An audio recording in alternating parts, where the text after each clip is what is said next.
কাবা ঘর পৃথিবীর বুকে মানবজাতির ইবাদতের জন্য নির্মিত প্রথম ঘর।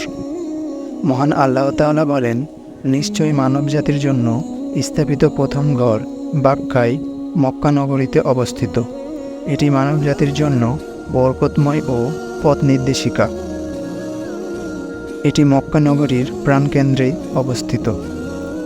পবিত্র কাবা ঘরই মুসলিম উম্মাহর কিবলা, যেদিকে মুখ করে সালাত আদায় করা হয়। কাবা ঘর তাওয়াফ করা একটি অন্যতম ইবাদত। হজ ও ওমরা পালনকারীর জন্য পবিত্র এই ঘর তাওয়াফ করা আবশ্যক। কাবা ঘর মুসলিমদের কাছে সবচেয়ে পবিত্র স্থান। মানব সৃষ্টির শুরু থেকে এই ঘরটি মানুষের আবেগ, ভালোবাসা, সম্মান ও ইবাদতের কেন্দ্রবিন্দু হিসেবে পরিগণিত হয়ে আসছে।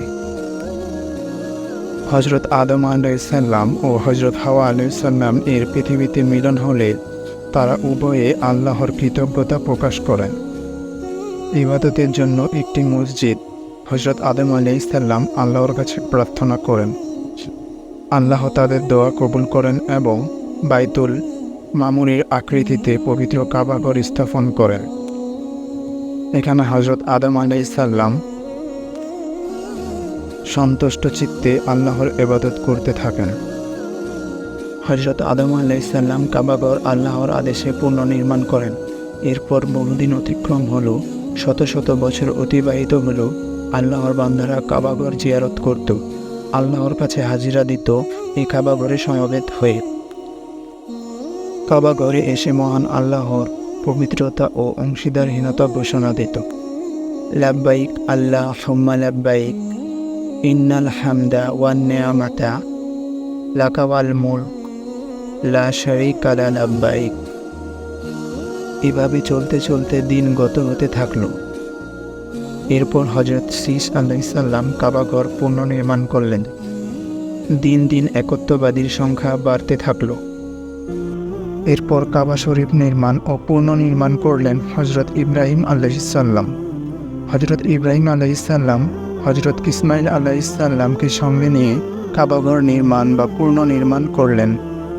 হজরত ইব্রাহিম আলাইহিসসালাম কাবাঘর সংস্কার করে আল্লাহর দরবারে দোয়া করলেন, হে আমার প্রতিপালক, আমাদের উভয়কে আজ্ঞাবন করো, আমাদের বংশ থেকে একটি অনুগত দল সৃষ্টি করো।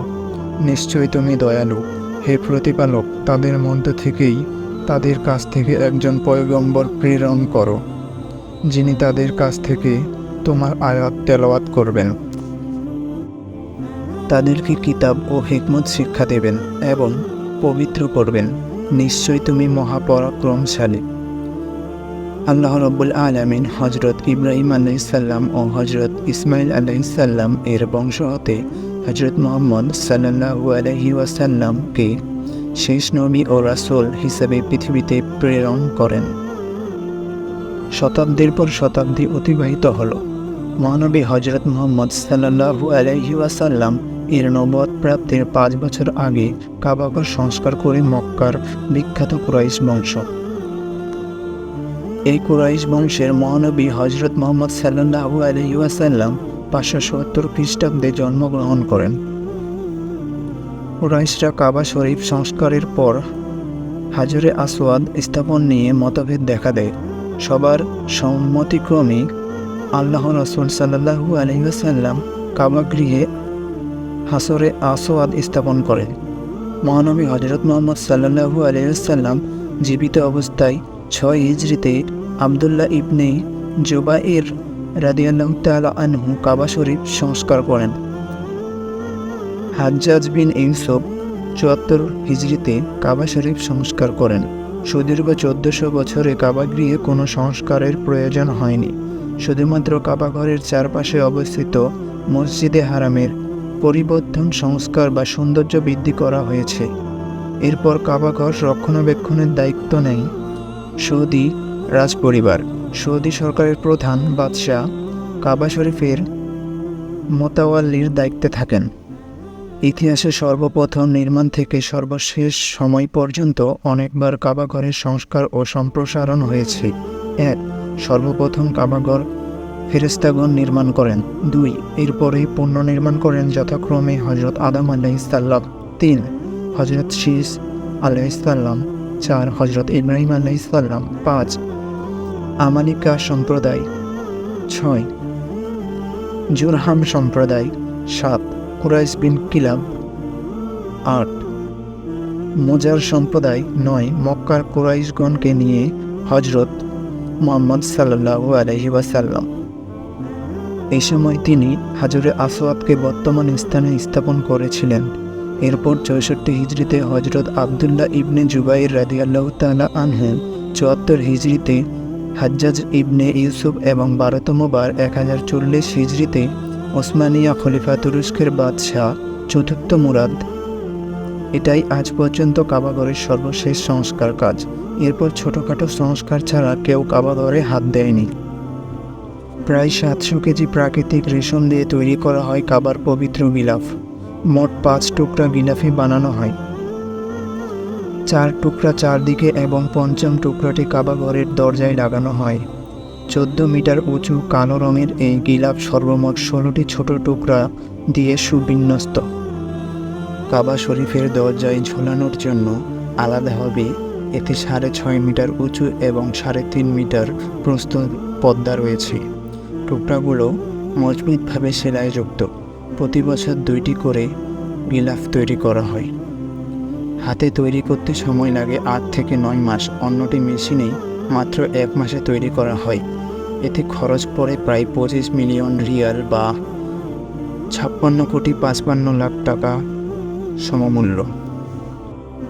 গিলাফের 1/3 ওপর দিকে 95 সেন্টিমিটার প্রস্থের বন্ধনীতে সোনার প্রলেপিত রূপার সুতো দিয়ে কারুকার্য শোভিত আল্লাহর নাম এবং কোরআনের বিভিন্ন আয়াত ক্যালিগ্রাফি খচিত করা হয়। আরও লেখা থাকে, লা ইলাহা ইল্লাল্লাহু মুহাম্মাদুর রাসূলুল্লাহ, আল্লাহ জাল্লা জালালাহু, সুবহানাল্লাহি ওয়া বিহামদিহি, সুবহানাল্লাহিল আযীম, ইয়া হান্নান ইয়া মান্নান ইত্যাদি। এছাড়াও উত্তর দিকের অংশে লেখা থাকে, খাদিমুল হারামাইন শরীফাইনের বাদশাহ সালমান ইবনে আব্দুর রহমান আল সাউদের নির্দেশে এই গিলাফ পবিত্র নগরী মক্কায় তৈরি করা হয়েছে। ইতিহাসের পর্যালোচনায় দেখা যায় 1962 সাল পর্যন্ত কাবাঘরের গিলাফ মিশর থেকে আসত। মাঝে 1928 থেকে 1939 সাল পর্যন্ত ব্যবহৃত কাবার গিলাফ সৌদি আরবের মক্কায় তৈরি হয়েছিল। 1977 সালে নতুনভাবে স্থাপিত মক্কা নগরীর উম্মে জাউদ নামের জায়গায় অবস্থিত অত্যাধুনিক কারখানায় কাবাঘরের বাইরের ও ভেতরের গিলাফ তৈরি করা হয়। মদিনায় রাসূল সাল্লাল্লাহু আলাইহি ওয়াসাল্লাম এর রওজা মোবারকে ব্যবহৃত অভ্যন্তরীণ গিলাফেও এখানে তৈরি করা হয়। কারখানাটি 6টি অংশে বিভক্ত: বিল্ড, হস্তশিল্প, যান্ত্রিক, ছাপা, রং ও অভ্যন্তরীণ পর্দা বিভাগ। বর্তমানে এতে 250 জনের বেশি শিল্পী নিয়োজিত আছেন।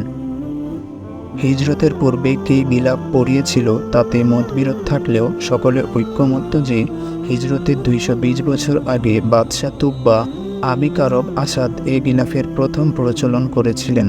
মক্কা বিজয়ের পর ইসলামের নবী মুহাম্মদ সাল্লাল্লাহু আলাইহি ওয়াসাল্লাম এবং হজরত আবু বকর রাদিয়াল্লাহু তাআলা আনহু কাবা শরীফে গিলাফ পরিয়ে দেন। এরপর থেকে মুসলিম খলিফা এবং শাসকেরা এ ধারা অব্যাহত রেখেছেন। এছাড়াও নারীদের মধ্যে সর্বপ্রথম কাবা শরীফের গিলাফ পরানোর সৌভাগ্য অর্জন করেন আব্বাস ইবনে আব্দুল মুত্তালিবের জননী নুতাইলা। গিলাফ তৈরি করার পর তা কাবা শরীফের চাবিরক্ষক বনি সাইবা গোত্রের মনোনীত খাদেমের কাছে হস্তান্তর করা হয়। হজ শেষ হয়ে যাওয়ার পর 10 জিলহজ সবার সহযোগিতায় কাবা শরীফের নতুন গিলাফ গায়ে জড়ানো হয়। গিলাফ পরিবর্তনের কাজে মসজিদুল হারার ও মসজিদে নববীর কার্য পরিচালনা পরিষদের তত্ত্বাবধায়ক নেতৃত্ব দেন। এ সময় সৌদির বাদশার প্রতিনিধিসহ দেশটির ঊর্ধ্বতন কর্মকর্তারা উপস্থিত থাকেন। পুরাতন গিলাফ ঠিকভাবে টুকরো টুকরো করে প্রতি বছর বিভিন্ন মুসলিম সরকার প্রধান ও গণ্যমান্য ব্যক্তিদের উপহার দেওয়া হয়। এদিকে প্রতি বছর হজের মৌসুমের পূর্বে পবিত্র কাবাঘরের অভ্যন্তরভাগে জমজমের পানি দিয়ে ধৌত করার পর অতি মূল্যবান সুগন্ধি মেশক, আম্বর ও উট ছিটানো হয়। সৌদি সরকারের প্রতিনিধি হিসাবে মক্কার সম্মানিত গভর্নরের নেতৃত্বে হারামাইনের ইমাম ও মুয়াজ্জিনের অংশগ্রহণে এই পুরো কার্যক্রমটি পরিচালিত হয়। মাঝে মাঝে সেখানে উপস্থিত বিভিন্ন দেশের রাষ্ট্রপ্রধানও এই মহতী কাজে অংশগ্রহণের সুযোগ পান। তো বন্ধুরা, আজ এই পর্যন্তই। আমাদের চ্যানেলটিকে লাইক, কমেন্ট, শেয়ার এবং সাবস্ক্রাইব করে আমাদের সাথেই থাকুন। ধন্যবাদ।